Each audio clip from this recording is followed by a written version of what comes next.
Max and Louis Productions currently is presenting Mrs. Mannerly by Jeffrey Hatcher. The playwright's name rang a bell, but I couldn't remember exactly why, so I Googled him.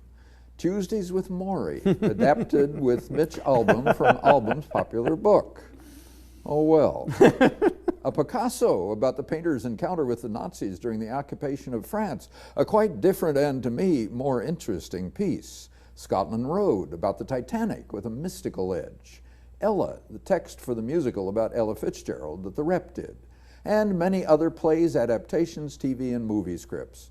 A writer hard to nail down, but always well-crafted and intelligent. And so it is with Mrs. Mannerly.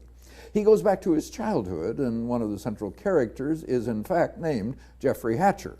The other is Helen Anderson Kirk, popularly known in Steubenville, Ohio as Mrs. Mannerly. She's a woman of some mystery, apparently with a history in the theater. She now is teaching classes in manners to the children of the town's middle class. It's 1967, but this is not the 60s 1967, it's the 1960s of rising middle-class strivers, eager to endow their children with the polish that befits their inherited or acquired position. Jeffrey is enrolled in the classes Mrs. Mannerly teaches at the local YMCA. Christopher M. Waller's set features a lighted YMCA sign.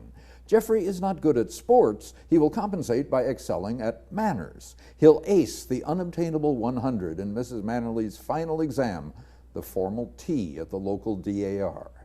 He connives to eliminate from the class those rivals who do not eliminate themselves with their gauche behavior. Mrs. Mannerly has no tolerance for such, but she does let Jeffrey just enough into her life for him to realize that some things can be more important than acing an exam.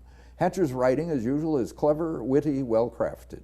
So are the performances. Who better for Mrs. Mannerly than Donna Weinstein in her pink suit and pearls? Sarah Wiegard designed the costumes. She can be imposing, but she also allows cracks in the facade that hint at a sharp eye for absurdities and a varied experience of life. In Shorts, A Jacket and Bow Tie, Charlie Ingram plays the 10-year-old Jeffrey. He also plays Jeffrey's rivals in the class, assorted adults, and the playwright himself when narration is required. When this sort of thing is done well, it's great fun, and Ingram does it well. David Hemsley Caldwell is the director who's guided and balanced these performances. Maureen Berry designed the lights, Amanda Ware the sound, and Wendy Renee Greenwood the properties. Mrs. Mannerly does more than just skim the surface of human relations in a very entertaining way. I agree completely. Well, good. That's always nice to be agreed with.